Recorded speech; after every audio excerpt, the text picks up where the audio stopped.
the first process we will cover is the creation of new payments.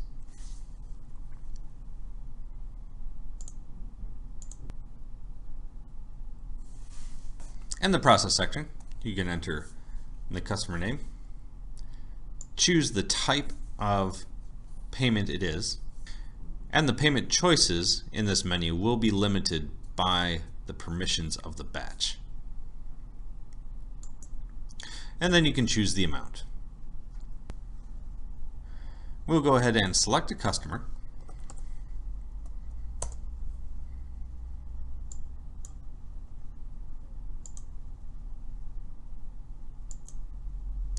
And you will notice that because I chose a chain, when you select a member of the chain, the bill to will be pulled in when issuing a new payment. This then allows the payment to be apportioned to any member of the chain.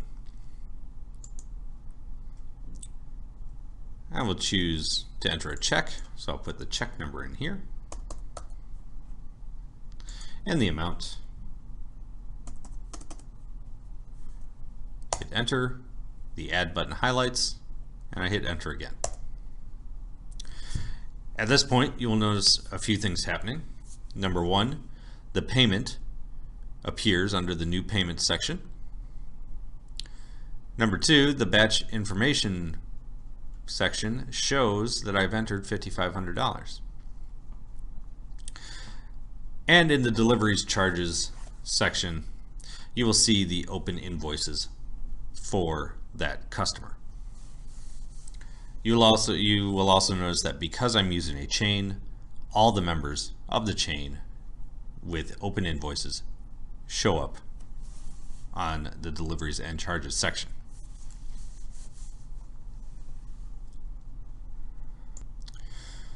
In this customer field, not only can you type in the customer number to bring it up, or use the customer selector panel, you can also find the customer by just the invoice number. To do this, you would type asterisk and then the invoice number.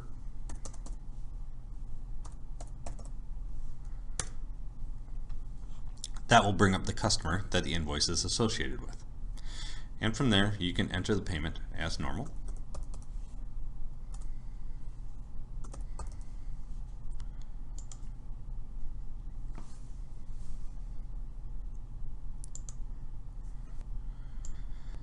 The second process is adding new miscellaneous charges. Go up to the second section, choose new miscellaneous charge. We can then enter a particular customer. We can enter the amount that we want to make this charge for, any particular note, and hit add.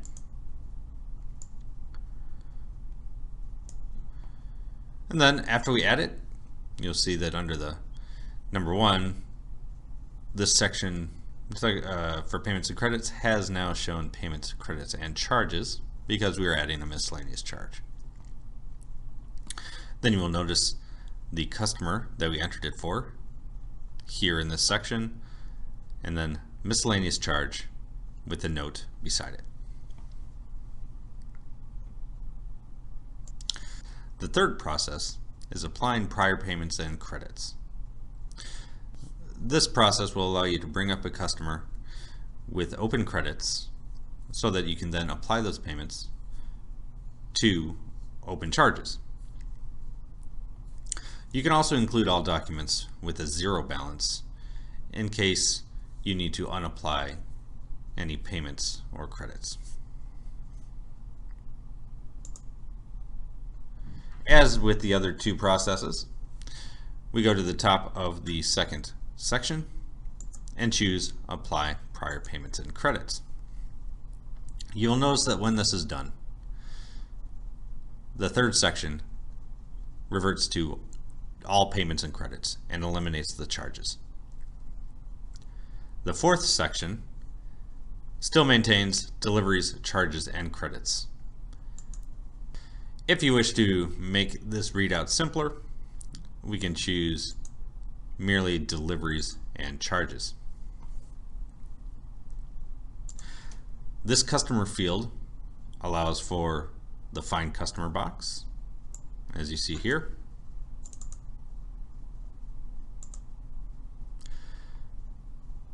You can also search in this customer field by invoice.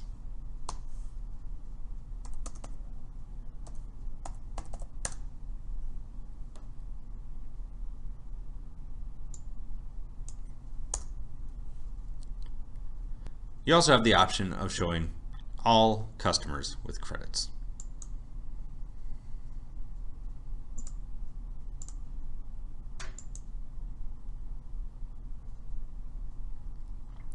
As you can see, the list of customers grows quite substantially when you choose that option.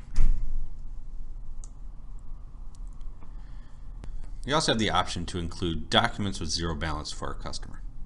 So we will choose a customer.